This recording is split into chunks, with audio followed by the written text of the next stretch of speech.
Have you ever encountered a soul who lets their birthday pass by like any other sunrise?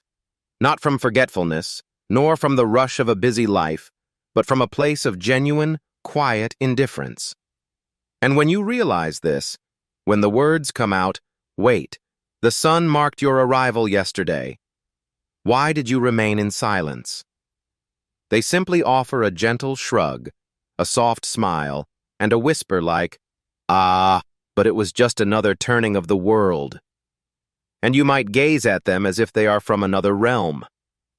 Because in the grand play we perform, birthdays are meant to be significant moments. You are supposed to desire the rituals, the offerings, the spotlight of attention. It is expected that you feel a certain specialness on this one day, that you need the world to pause its turning and witness you. But you see, some people, they no longer thirst for that kind of water. And here we stumble upon something truly curious. It isn't a shadow of sadness that has fallen over them. It is not a turning away from themselves. It is not that they see no value in the dance of life. It is that they have wandered into a clearing that most of us spend our lives running from. A simple awareness. The awareness that you do not need a designated day to have meaning. That your being here requires no annual ceremony. That the entire elaborate ritual of celebrating a birth is, after all, just a beautiful game we all agreed to play. And they have gently set down the pieces. Now, let us explore what is truly unfolding here. What this reveals about the nature of awareness, about the self we construct, about the vast ocean between simply being and the struggle of proving you are. For many, the celebration is not truly about the day of their birth. It is a search for evidence. Evidence that they are seen. Evidence that they are held in the hearts of others. Evidence that their brief ripple in the pond of existence has made some sort of pattern. The birthday becomes a kind of test, and with each passing year they wait with a quiet hum of anxiety for the outcome. Did enough people recall the date? Did the messages carry the right vibration of warmth? Did another being step out of their own current for them? And if the day does not reflect the hoped-for image, they feel like a ghost, a forgotten dream, and begin to wonder if their existence is as solid as they thought. This is the ego at play, the part of us that needs a constant reflection to know it is there, the self that measures its substance by the attention it receives, the identity that is in deep dread of dissolving into silence. But the one who lets their birthday drift by like a cloud, they are no longer listening to the voice of that separate self. They are tuned to a deeper frequency, a vibration the ego cannot quite comprehend. They are moving from a state of pure being. Consider the vast chasm between proving you exist and simply, effortlessly, existing. Most are caught in the current of performance, the endless proving, the constant audition for worthiness. But some have quietly walked off the stage. They have glimpsed the truth that the universe does not require an audience to be, that the sun does not need applause to be real, and that significance is not a prize won by the turning of a calendar. You just are. And once you have touched the shore of this awareness, once you have felt the profound freedom of being, without the need for proof, these markers of time, like birthdays, begin to shimmer and transform. They reveal themselves as lovely social rituals, collective dreams we share to reassure ourselves of the story. And there is nothing in the least bit wrong with the dream. It serves its dance. It weaves connection. It is an excuse for the heart to reach out, to reflect love, to acknowledge the other. And yet, it remains a dream. And so, the person who allows this day to pass like any other has simply peeked behind the curtain. They are not turning their back on love, or connection, or the joy of being together. They are simply no longer mistaking the reflection in the water for the water itself. Let us look closer at these people. They are often the ones who do not narrate their lives upon the digital stream, who feel no need to announce their journey's peaks, who do not require a witness to be alive, not because they are in hiding, but because they have ceased to perform. They have realized that the thirst for constant reflection in other people's eyes is utterly exhausting, that measuring the depth of your own ocean by the tide of public opinion is a game that cannot be won, that true peace is found in the inner silence, not in the chime of notifications and well-wishes.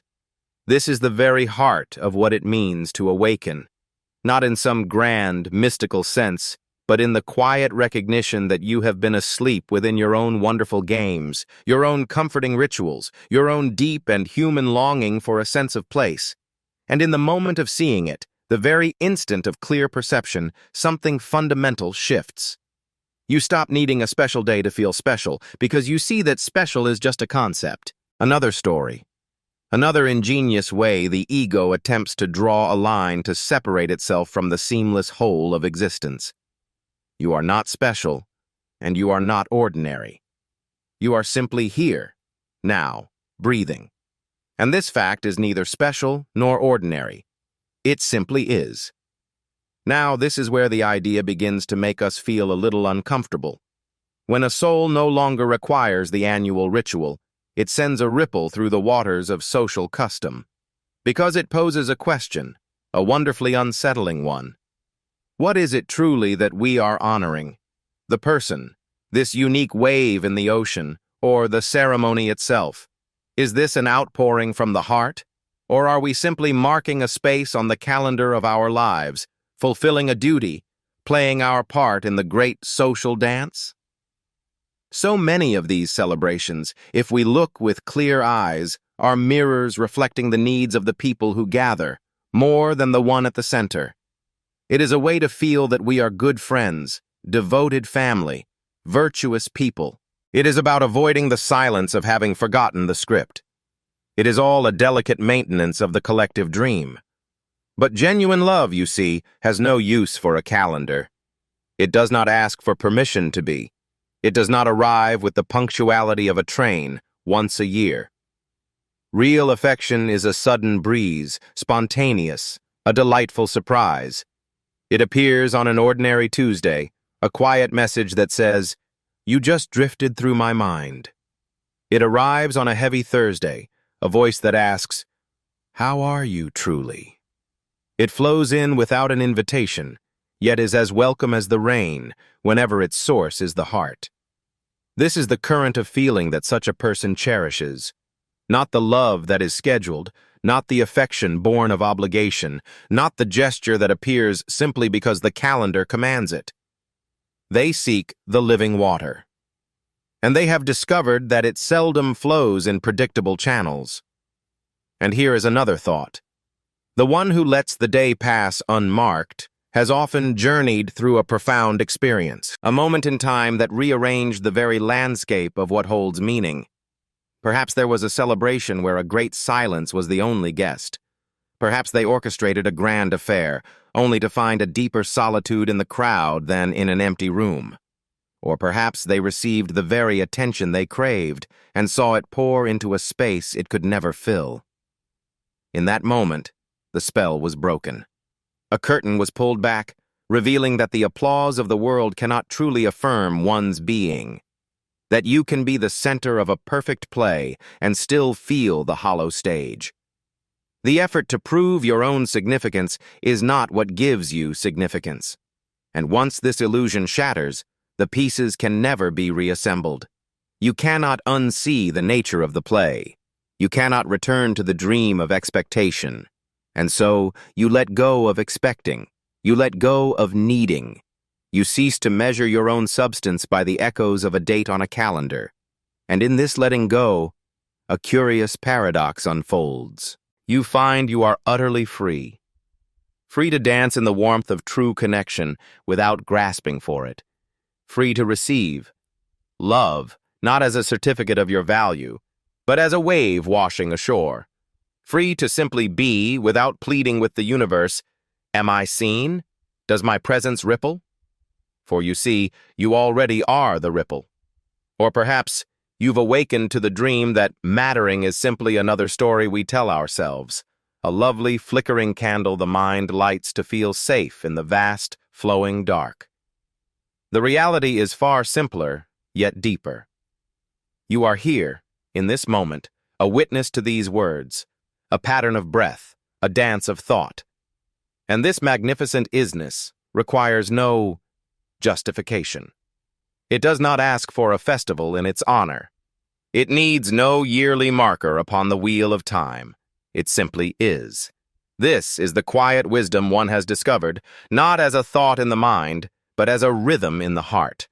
They have felt the texture of something that lies beyond the ego's restless hunger to be known. They have touched the silent, timeless current of being, and pure being has no date of birth. It does not wrinkle with time. It asks for no gatherings, no gifts, no digital praise. It is the constant, unchanging now. Now, this is not to say that you must cast aside the celebration of your turning year. It is not a suggestion that there is some fault in enjoying the day, in bathing in the warmth of affection, or in using this occasion to draw near those whose presence is a gift. This is a beautiful game. It is part of the human dance, and it is wonderful. But feel the subtle difference in the music. Is your celebration a spring of effortless joy, or is it a cup held out in need? Are you delighting in the connection itself, or are you searching the mirror of others for your own reflection? Are you thankful for love, or are you putting it to the test to see if it is real? The answer to this reveals the entire play. For you see, a celebration born of joy is as light as a feather on the breeze. It flows. It is free. It carries no anxious weight of expectation, no heavy burden of proof, but a celebration born of need. Ah, that is a tiring affair. It is taut, like a string pulled too tight. It is fragile, because your very sense of self has been wagered on the performance of a single day, and no day, however bright, can bear such a tremendous weight without showing its cracks. The one who greets this day as any other has simply and gracefully set down this burden. They no longer ask the turning of the earth to offer proof of their own being, and in that release, in that quiet space, they have discovered something truly extraordinary. Consider the profound realization that every day is, in fact, your day of birth. For in every moment, you arrive, ceaselessly born into this present instant, dissolving from the last, re-emerging in the next. When you feel this flow, when you truly awaken to it, the annual birthday becomes a curious echo, not meaningless, but simply a gentle redundancy, like celebrating the tide or giving an award to the sky. It is a lovely game, a line we draw in the sand of time because we enjoy the pattern, because the mind delights in arranging the boundless river of life into measured streams. We do this to feel the comfort of a journey. But for the one whose eyes have opened, they see that linear time is the great dream, and the ritual is a play within that dream. The need to measure and to prove is part of the illusion. What is truly real is this very moment, this simple breath, this aliveness that needs no calendar to justify its being. So when that particular day arrives, there is no resistance, no pushing it away. There is no grand performance of not performing. It is allowed to be just another wave of being alive, another moment of existence free from the burden of proving it, another breath of mattering without the need to announce its own significance. And in that quiet, unadorned, uncelebrated acceptance of simply being here, a peace is discovered that no festivity could ever contain, because the search for the world's approval has gently come to an end. They have realized that significance is another beautiful trap, another way the ego persuades you to seek outside for the treasure that was always the seeker. You are here. You are alive. You are this awareness. And that, in itself, asks for no celebration, no validation, no annual marker. It simply is. And it has always been perfectly enough.